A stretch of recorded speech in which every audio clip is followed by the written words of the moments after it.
What is up, everybody? Brotrio here, bringing you the Super Mario Odyssey review. Now, sorry this review is about 2 weeks late, but October 27th was one of the biggest release days for everything. So we had just content flowing all over the place, and we've also been passing a sickness back and forth between all three of us.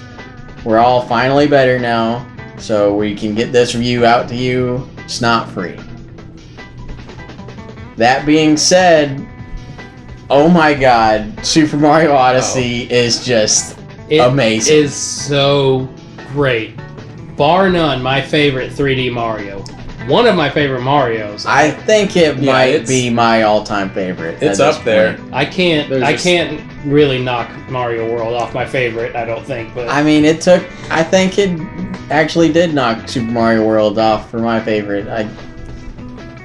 The only part of this game which it is like 100% of the time, but sometimes the camera is a little wonky, but you can just hit R or L and it'll just fix, or use the right stick. But the camera is the only thing, and like I said, like 100% of the time.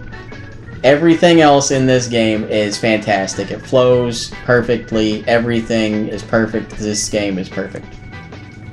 Perfect is a strong word. Which is why I used it 3 times. we can get I don't know.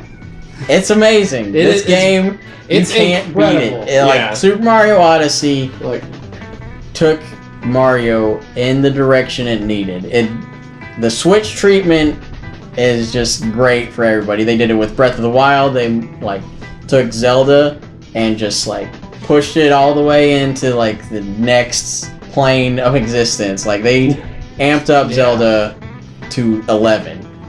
And they did the exact same thing with Mario, because they took what worked and what didn't work from the past 3D Marios and added in better stuff. The capture mechanic is amazing without being gimmicky.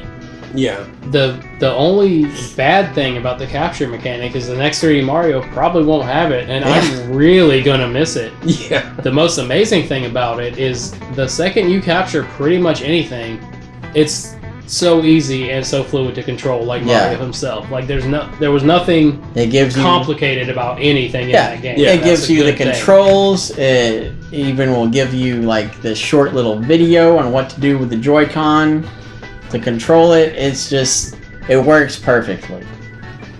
Yeah, it is just such a fantastic game, and you can really tell there's over 30 years of Mario making experience that went into this game.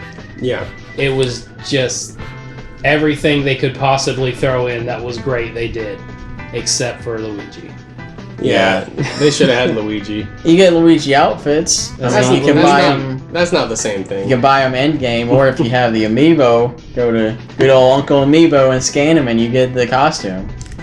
Now, speaking of amiibo, these 3 amiibo are so well done. Oh yeah, the detail on each one is just you can get it right up on your face and notice other stuff that you didn't see before. You can see the lines in Bowser's shell. It's amazing. Yeah, and the texture on the hats. Yeah, texture on Peach's dress and her veil. And the game itself has the same treatment. It looks amazing. Everything just looks really well rendered. Nothing looks like they took any shortcuts.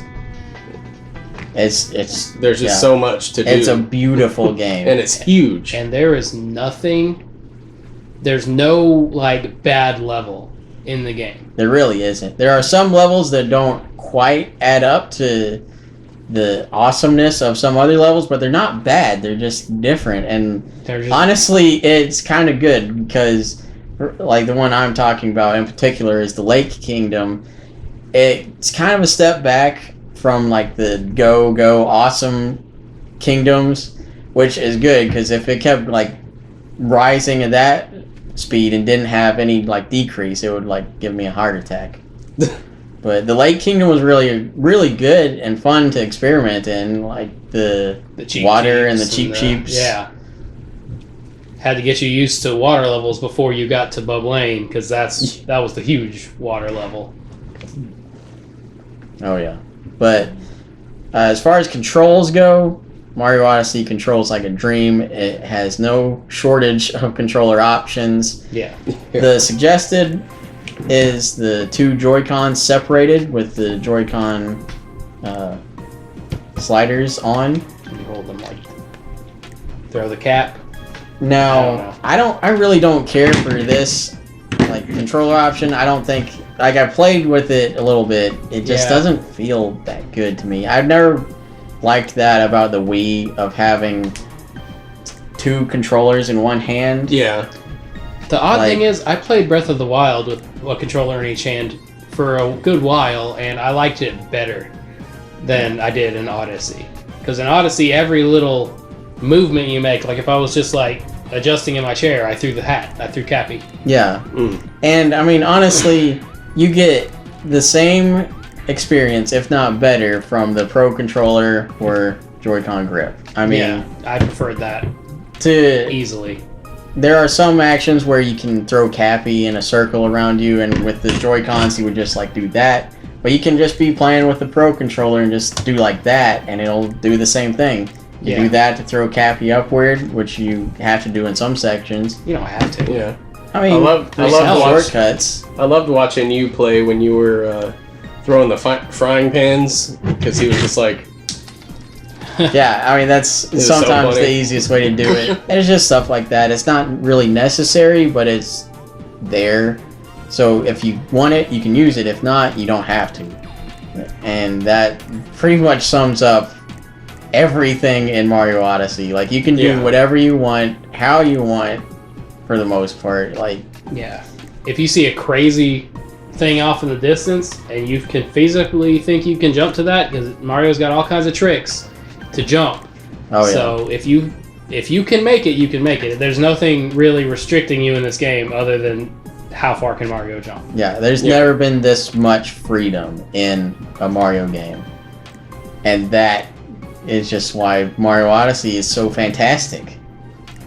Now, just a word of warning. From here on out, there will be spoilers.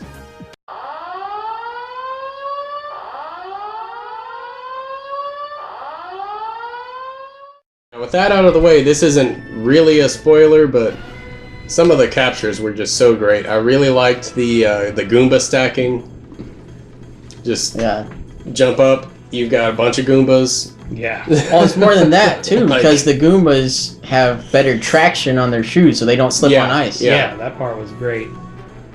My favorite capture, I think, might have been the Cheep Cheep, honestly. I had a lot of fun swimming around with the Cheep Cheep. It's either Cheep Cheep or Gushin.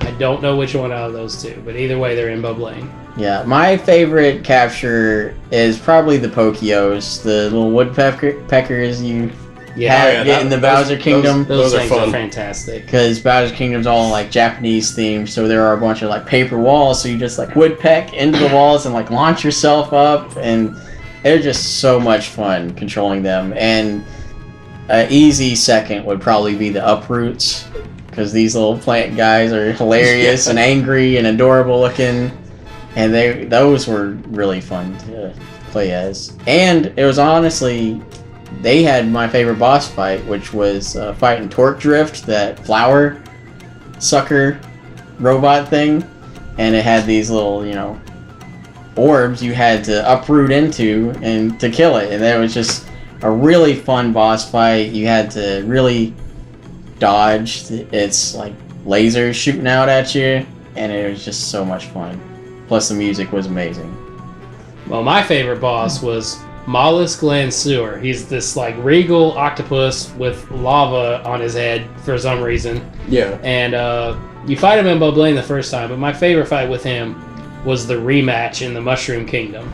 Oh yeah. And well, it was raining, so you had infinite water. Yeah, you're just gushing in around and just flying around and gushing, and there's jet fog and see.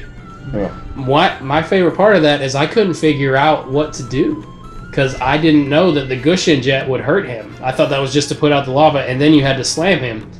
And there's no floor to land on in that level. So in the rematch, so I was just gushing around and trying to slam on him and then catch my Gushin back, and it wasn't working, and I couldn't figure it out for the longest time. And then I noticed he was getting hurt by the Gushin jet when I was above him. So I was like, oh, okay. My favorite part was at the end. He stops lowering himself, so you can't Gushin above him. So you have to Gushin like away from him. So you can't just sit there in one spot to hurt him. Like, you have to leave and then, like, circle around and hit him again. Yeah. It was just really fun for, like, the final hit that he actually, like, learned and was just like, I don't want this on top of my head. And from what I can recall, the Ruined Dragon is my favorite one.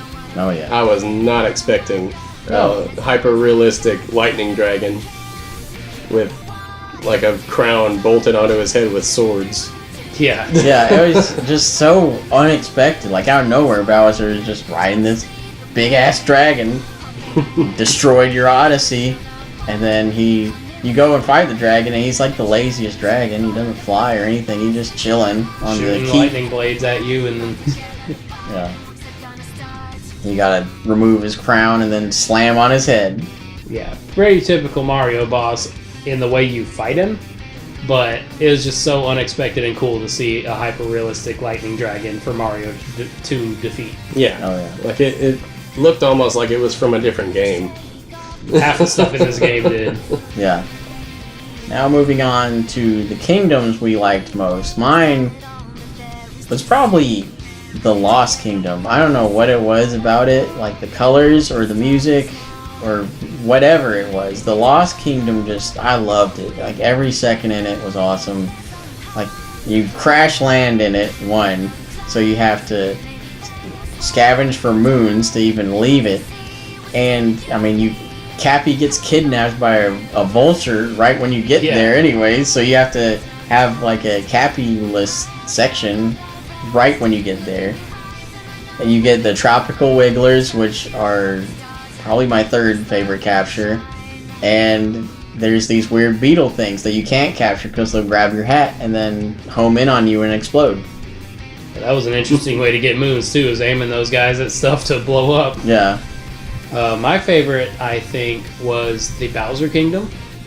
It was a little smaller and more linear than most of the other kingdoms, but just the music, the atmosphere, and the Japanese castle aesthetic that Bowser had going on, everything was just fantastic. And the Pokepex, or whatever you call them. Pokeos. Very, like, one of the best captures in the game. And you had those ogres you had to kill. It was such a fun kingdom to play through. Now, I was a big fan of the Metro Kingdom. Like, New Donk City is so much fun to explore. And you got the jazzy tunes playing, and it's just... There's not a lot of enemies, but there's a lot to do. There's so much to do. Mario's acrobatics being on full display was my favorite part of that kingdom. The worst part is jump rope. Oh, no. That was one of my fears in our Hopes and Fears video. There's garbage minigames that are just more annoying than they are fun, and that's jump rope. At least it was pretty much just the jump rope, though. Yeah, the volleyball's kind of annoying. The polar bear races are kind of annoying for the second levels only. The polar bear races are awesome. The first level was awesome. I don't like the second level. But I Volleyball, only tried it once. There's some trick to do that easily. But jump rope, there's no tricks. There's nothing. You just have to be awesome at jump rope and do it 100 times. And it's so hard. It's very hard. Now for the score. We've all agreed that we give this game a 10 out of 10. Doesn't necessarily mean we think it's perfect. We just think it's as close as you can get. There's only 3 games I've ever played in my life that I would give a perfect 10. And that's Ocarina of Time, Mario Odyssey, and Chrono Trigger. And you guys have heard me talk about Chrono Trigger a lot. So that's how much that means. That's how good Mario Odyssey is almost perfect. It's as close to perfect as you can get, if not perfect.